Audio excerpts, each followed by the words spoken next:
Comfy. Hey everybody, welcome to Latched Mama Podcast. Long time no talk / listen.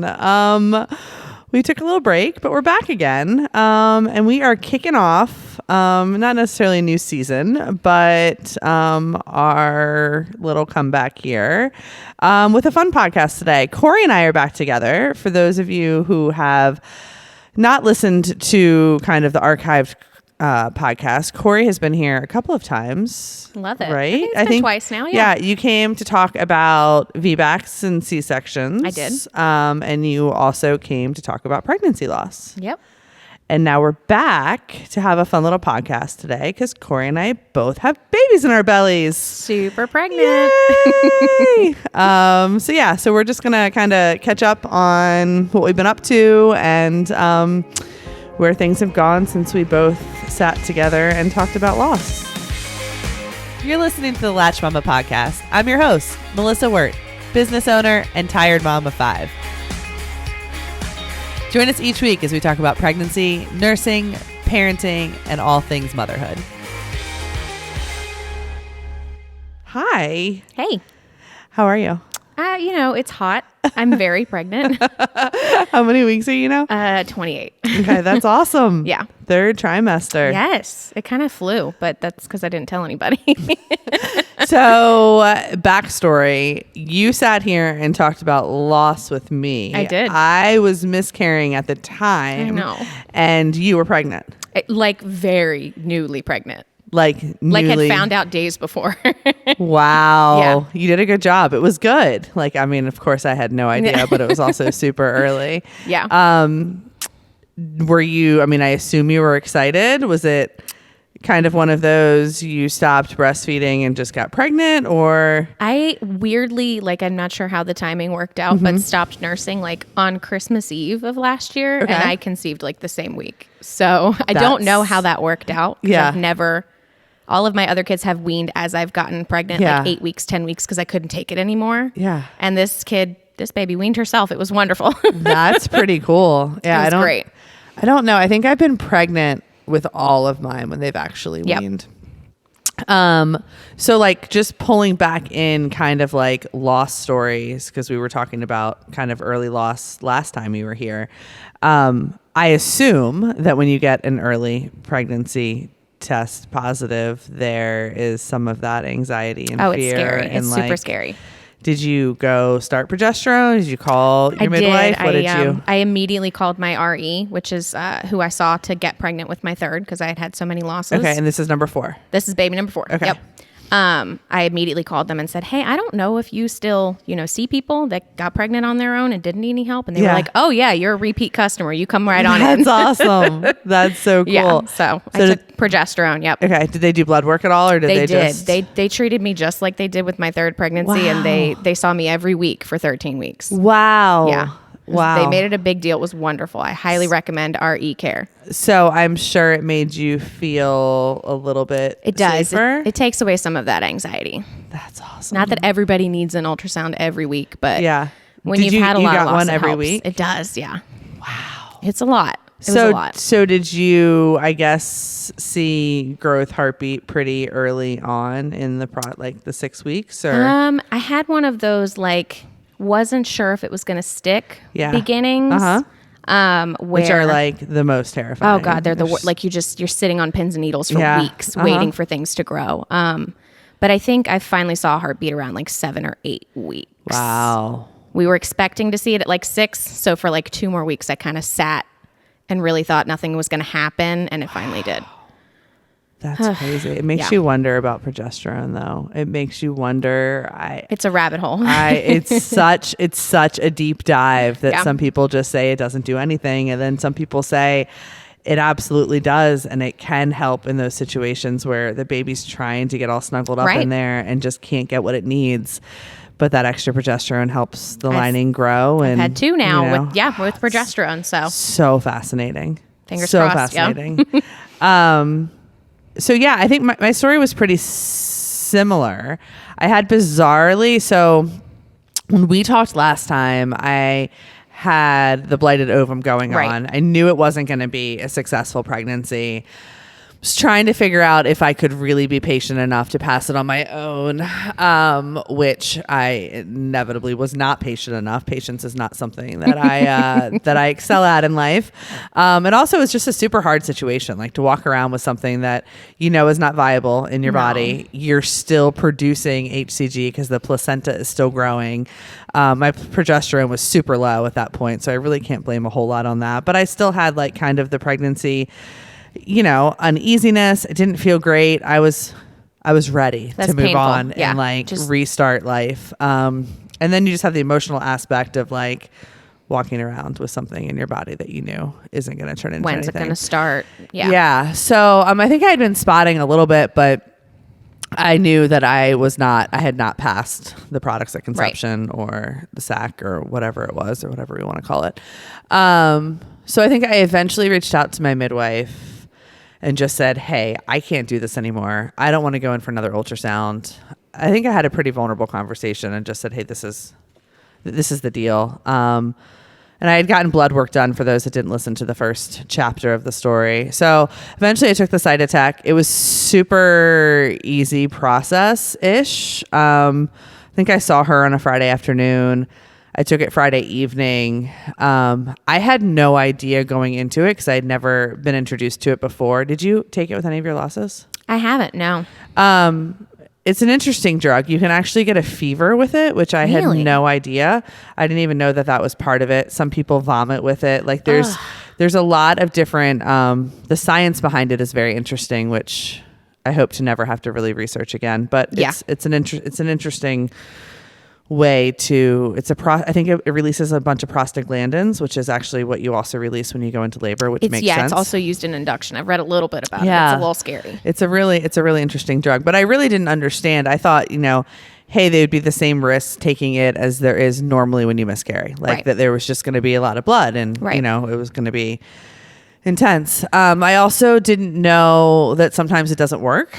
The first time I knew that I learned that sometimes you have to take it more than once. Sometimes everything ends up in a DNC anyways. You could take it once, you could take it twice, then you could also then wait for it to go naturally. I mean, there were so many options. There's also schools of thought of whether you put it in your mouth or and you let it dissolve, or whether you stick it in your vagina and let it enter. Put it up towards your cervix that way. So there were all of these things to contemplate. And it was really hard because, you're just in this really weird emotional state. You're already super vulnerable. So, I don't even remember. I kind of locked myself in my bedroom. Eric had the kids. I started bleeding a little bit, and like, it's this weird thing because I had been bleeding, but I knew I hadn't passed anything.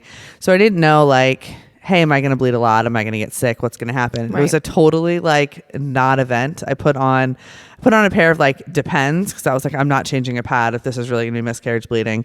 It actually wasn't that much at all. I woke up the next morning and I was like, this stinks. Like I didn't pass it. Like, I don't even know what I'm going to do now. I guess we're going to revisit it in another week or whatever. And then I was taking a shower and, it fell out in the shower, which is a really interesting thing because it wasn't on the toilet. This is probably too much information for people. So there are times when I'm actually in the shower now that I think about the loss, which is very rare for me because normally like a loss happens and it's like, I think it was just more the idea that something fell out of my body while I was in the shower. And like, I mean, with most losses, there are clots, but I mean, it's pretty evident when it's not a clot and when it's something else. But it was also pretty cool because it was in the shower, so I could actually look at it and take a picture of it and hold it and, hold it in my hand and actually like look at the cool aspect. It didn't look like a baby. No. But like look at the cool aspect of like what your body does start to create. And then, when else are you going to get to see something like that? Absolutely. Stops for whatever reason. So it was an interesting experience. It was, I mean, of course, one that I would never want to do it again, but your body's pretty rad. You come in on the other side of a loss and you're like, this is pretty awesome. In the sense that like wild. It knew it wasn't healthy. It did what it needed to do. Right. Eventually with a little bit of help. But, so that was a really, really long way of saying that like randomly, I was testing down my HCG like most of us do after a loss. After that experience, there were a lot of reasons why I needed to take a break. And Right. I was just kind of like, I'm not ready to get pregnant. No. I think that when you have other kids, and especially with everything that I had on my plate, I was like, holy moly, those pregnancy hormones, they're no joke. I think you sometimes forget. Oh, completely. You completely forget by the time your baby is 1 or whatever, you forget postpartum. I think sometimes like you forget those first 12 weeks of pregnancy where like literally I feel like I changed. Like I'm a completely different human being. 100%. Yep. And to be able to make that decision, so, you have the loss and then all of a sudden on the other side of it, you're like, no, I don't want to go back there. Like all of a sudden the HCG drops and you start to feel like I could eat real food again. I could eat a salad. I like felt very balanced. Like it was beautiful. And I was like, okay, no, we're taking a break. We're not doing this. We're not having baby number 6 is crazy to begin with. Second of all, I mean, there's no way. And then third of all, I'm like, I'm almost 40. That baby would have been due on my 40th birthday. So this one, I was like, is going to be after I'm 40. How many more of those losses am I going to have to navigate prior to finding our way to a healthy baby? That's a tough thought. And is this something that I really have in me? And then you add to it kind of how everything transpired from like a care provider perspective, and I didn't really feel quite comfortable there. So there was just all of this stuff rolling around. But, as life happens, is testing down my HCG. Test still showed HCG. Ovulated anyways. Oh my goodness. Yeah. So. And it happened in spite of everything. Yeah, it happened probably. I mean, I must have ovulated less than 8 days after the actual loss came out. That is so soon. And it's weird because like I've had enough ultrasounds at this point that like, I mean, you can argue dates, but you really can't argue dates at this point. No. Because I had dating ultrasounds, I've had my 20-week ultrasound. Like it biology is what it is. Like I definitely, the test was, I mean, I know that HCG leaves your urine after it leaves your blood. So that kind of makes sense that maybe the blood had dropped to 0 or but you still low. hadn't caught up, But the urine hadn't caught up and then I ovulated. I don't know. Wow. So super soon. Really after soon. a loss. Yeah. I've gotten pregnant after losses, but it's usually about 2 weeks. Yeah. Always. It's always been 2 weeks for me too. So I didn't really have a whole lot of say in the fact that we wanted to take a break before the crazy town started again. But yeah, here I sit 5 weeks pregnant, a few weeks behind you. It's crazy. That's crazy. It's nutty. But this was my first time taking progesterone too. So I had a random at like 6 weeks. I had a random like 5 hours of bleeding. Okay. And it was like legit bleeding. Eesh. Who knows what it was? Who knows if it was the end of the previous whatever didn't get cleared out. I don't think we'll ever really know whether it was another sac that didn't stick. I mean, who knows? Right. But I assumed that I had lost it. And then I went and got my HCG drawn and it was super high. Progesterone was like in like, it was like 11. So it was like in that like sweet spot, that was like, do we support it? Do we not support it? So I did the whole progesterone thing for a few weeks. Okay. And here we are. He seems happy and healthy in there. And, I love that. We're going to hopefully have our cute little fall baby. So I don't know. It's such a crazy ride. It is so crazy. Pregnancy after loss is hard. Yeah. And the ups and the downs and like when do you settle into it? And I think so much of our podcast break has been, Latched Mom has been growing. We've been, getting kind of back to a new normal after COVID. Right. A lot of stuff, but a lot of it has just been like you add something else of, hey, is this gonna be something that's gonna happen for our family? Is it not? And that's a lot of worry on top of a lot of worry. Absolutely. And as much as we have supportive partners, you as a woman and as a female, you carry so much of it yourself. Yeah. Did you relax into it pretty early on? I mean, I guess the RE care probably helped know that your HCG was going up. I'm not sure if I've still relaxed. And I think it's a little strange because I've always known super early what my babies were going to be. Like I took the sneak peek tests. Yeah, and I remember don't have a clue what this baby is. Wow. So I think that might have played a little bit into the anxiety. I still feel a little anxious. Like, what is in there? That's so awesome, though. Yeah. But I definitely feel probably after 20 weeks, maybe 24 when they tell you that's viability. Yep. I feel a lot less worried than I did in the beginning, for sure. Yeah, people say all the time that we need to change our packaging to like, owned by a company owned by a mom of 6. And I'm like, no, not until Not this yet. little guy is in my arms. Yep. So talk to me a little bit. I know you've also been here and you've talked about C-sections. Do you have a plan for this birth? I kind of do. I actually texted my doula this morning and said, hey, sweet are we ready Emily. to talk birth plan yet? Or should I wait? Oh, I love it. I love her. She's my favorite person probably on the She's planet. Probably one of the best doulas, eventual Out there. midwives, because we believe in her and she's going to make it happen.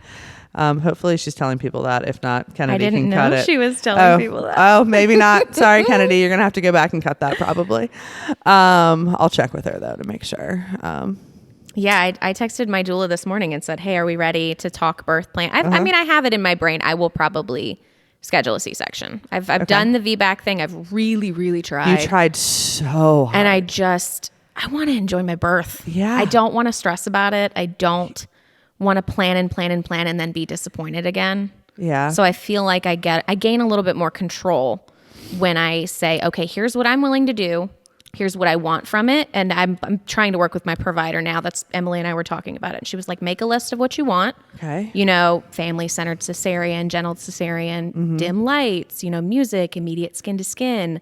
I've done a little researching on mother-assisted cesareans where the That would mom be helps really lift the cool. baby out. It's very popular in Australia right now. So That's awesome. I'm wondering if I can make that happen. But yeah, I think this time I'm going to go the scheduled C-section route. Will you labor at all, do you think? I've been asked. That's Okay. like recommended now is kind of to wait and see when your body starts that so Yep. baby's ready. Yep. I just don't know right now. Okay, cool. Sorry to put you on the spot. No, it's fine. It just, with 3 at home and Yeah. like minimal childcare, I would love to wait. Yeah. I just don't know that I can guarantee childcare and my husband off work in Absolutely. time to wait. Yeah.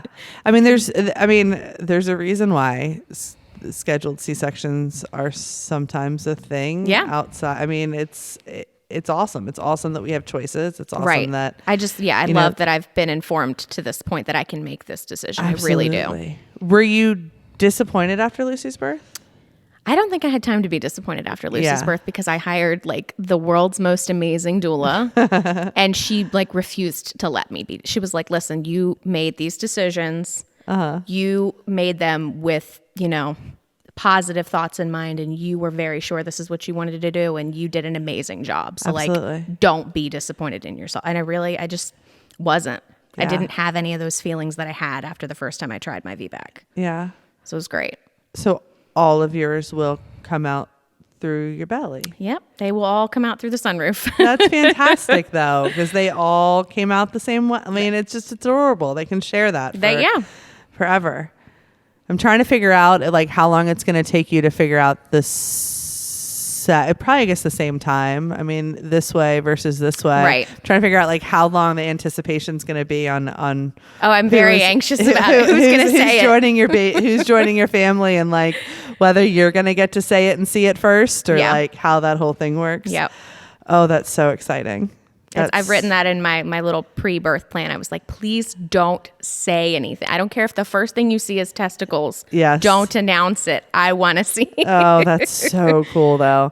Yeah, I don't think I could do surprises. It's hard for me. Like I said before, it's just super hard for me to connect with what is growing inside of me. Absolutely. And it takes me a little while post-birth too. So I feel like the more I kind of know what's happening, and this is, people laugh and tell me it's not true, but I mean, this is 100% our last baby. So it's been fun to work with the kids and stuff and actually talk about who's joining our family. Yeah, and, prepare them. Whether it's going to be a boy or a girl and Right. who's eventually going to share rooms. And it actually ends up nice because we'll end up with 4 boys and 2 girls. Oh. So people can share rooms Right. of the same sex. 2s and 2s and 2s. Yeah, there you go. Eventually as they get older, because I don't think anybody will ever have their own room. From a space standpoint and like the kids just like each other. Like they find safety. And do you have kids who share rooms? I do. My boys share a room and we tried the separate thing. Yeah. They wanted to be like, they would Absolutely. share a bed if I put their beds in separate Yeah. rooms. I'm sure at some point it will change, but like space wise, y'all are probably going to have twin beds and share a room till you leave. Sorry. Forever. Yep, absolutely. Are you excited about 4? Like, I you're am. kind of getting into big family territory there. I kind of am. You are. My mom had 5 and she's like, quit while you're ahead. It's so funny. That's so funny. But yeah, are you, I mean, 4, I want to try. Thinking 4 was harder for me in all honesty than 3 was. 3 was Really? a pretty easy transition for me because I had 2 boys and then I had a girl. Right. But my girl was pretty chill. I feel like Lucy is a little. Lucy is high maintenance. Really? She's so freaking cute though. She is. She's high maintenance. I feel like the transition postpartum to 3 was Yeah. fantastic because I had a lot more support than I did the first 2 times around. My husband had a little more leeway. He got a couple weeks off. I really could, do that 2-3 weeks in the bed, just feeding, just recovering. But she's put me through something. So She's so freaking cute though. I don't know. I hope 4 is easier than 3 was. I really do. Do you have a feeling of the sex of this baby? I've had dreams that it's a boy. And Okay. I don't know how much that weighs in, if it's like a thing, if that. You knew Lucy was Lucy early though. I knew with all of them. I really did. And I didn't get a gut feeling with this one until like last month. So who knows if it's worth anything. I don't know. But I feel boy. Maybe. I don't know. It's interesting. I don't know how much weight to put on it. So fun. What else? So birth plan you're working on. Same provider as before? I am. I'm gonna stay at VCU, but I am gonna see the OB that I just like love and adore. Absolutely. I didn't get her last time because I The one planned that on was a resident during your loss? She was and I was thinking about it earlier when you said you were in the shower. Yeah. And you kind of sometimes when you're in the shower, Yeah. you think about that. I had my loss, that big late loss, like 11, 12 weeks. I had that in the ER waiting room bathroom. Yeah. And it was super traumatic. I can't even imagine. And so we had to keep waiting to be seen afterwards. And it's still a little hard to talk about, but the bells that they play when the babies are born. I get chills. It's traumatizing to hear. And I know it's the most beautiful sound in the world. But if you're losing a baby I on a was toilet, mid-loss and they were playing the bells. And now every time I go, I can't hear the bells. So did you hear the bells when you were there with Lucy? I didn't hear the bells. So either maybe they thoughtfully didn't play them because they knew I was like a mom of many losses. It was written in my birth plan, like, hey, this is a rainbow baby, be super sensitive. Yeah. But I don't think you can hear them in maybe the operating room. Maybe that's why. Okay. So I didn't hear the bells, and that was great. I've yet to hear them this pregnancy, I was but going I to know say, I'm going to cry. Do you go the same place for appointments? I don't. Okay. They moved to Stony Point, so Okay. I'm less travel, little closer. Okay, so there are no bells until actual birth. Yeah. birth. But then you're going to be close to meeting your baby. Yes. And it's going to be probably a really controlled environment. Hopefully a very, very positive thing. That's- I would love to change my relationship with the bells. bells. Because it's the most amazing sound in the world. Oh, it's so true though. I mean, it's like those triggering events we were talking about Britney Spears because that's just like the thing that I've been all in about. And we were talking about how in the thing that she talked about, the court case that she actually spoke on yesterday, she was talking about how the new therapist that they have her going to isn't protected in any way, and the paparazzis are always in her face. But then you go back and you look at the documentary right after she had her babies, and the paparazzi is always like, of course it's triggering. Right. Of course she's like a mess, because the sounds and the sights and the things just bring her right back there, which I can completely understand is sad. No, the way that the cameras flashed in her face with a fresh baby in her arms, like that would trigger me. Yeah, absolutely.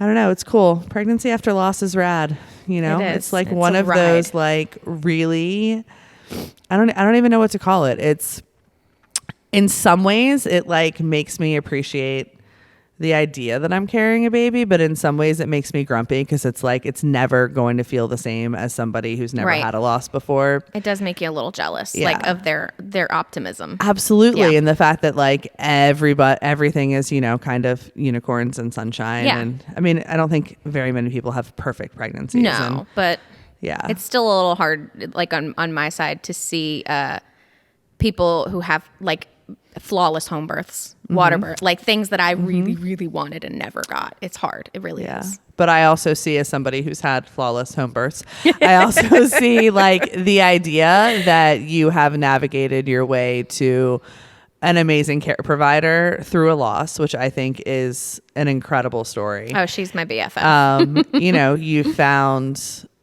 probably, in my opinion, the best doula in the area. 100%. To walk you through it, and then you will have the time and the space, hopefully, if your kids give it to you, to find the space to really advocate for yourself and get what you need in an environment where so many women don't. No. To me, that shows so much strength, and so it's so much easier than me just having my midwife show up and, you know, have a baby in my bedroom. So I completely understand what you're saying, but like I see you and what you've navigated through your, you know, pregnancies and losses and where you are now is something that's so strong and admirable. Oh yeah. I mean, I definitely feel proud. I do. It doesn't mean I'm not trying to say that you're not allowed to feel, you know, disappointed or, you know, a sense of loss on, you know, other types of birth. But I think there's something really strong and admirable about, you know, where you've gotten. It was like talking to Lindy about by the time she got to the twins' birth in the Birth Story podcast, you know, she was able to exactly say what she wanted, you know, and really kind of try and navigate with the circumstances that she knew she had to be in the OR. Right. You know, really try and get, you know, what she wanted. I hate that it sometimes takes that long for like a mom of multiples. Sometimes, you know, the first one's not the greatest. You learn a little bit. Absolutely. You advocate a little bit. You research a little bit more. But, you know, 4 times in, I know what I want and I'm going to get it. It always makes me sad when I hear like women who are stopping at 1 just because of a traumatic birth awful experience and just like wanting to just hug them because, I mean, absolutely. So for some families, 1 child, some families, no child, no children is the answer. I'm not saying everybody needs to have a big family, but people who stop at 1 just because kind of the system is so broken and there's not support on the other side and there's not a community or a village, when it can be such an empowering experience when it's done, you know, right. And sometimes it takes baby steps getting there. But I'm super proud of where you are, just in case you ever need to hear it. I appreciate it. I think it's incredible. So yeah, that's our story. That's our pregnancy after loss. Yeah. We will come back and talk again once we have babies. You want to do that? That would be great. Sure. We'll bring all the babies. Awesome. We'll see if we have a boy and a boy or a boy and a girl or a boy and a goat. I don't know. Awesome. Well, thanks so much, guys.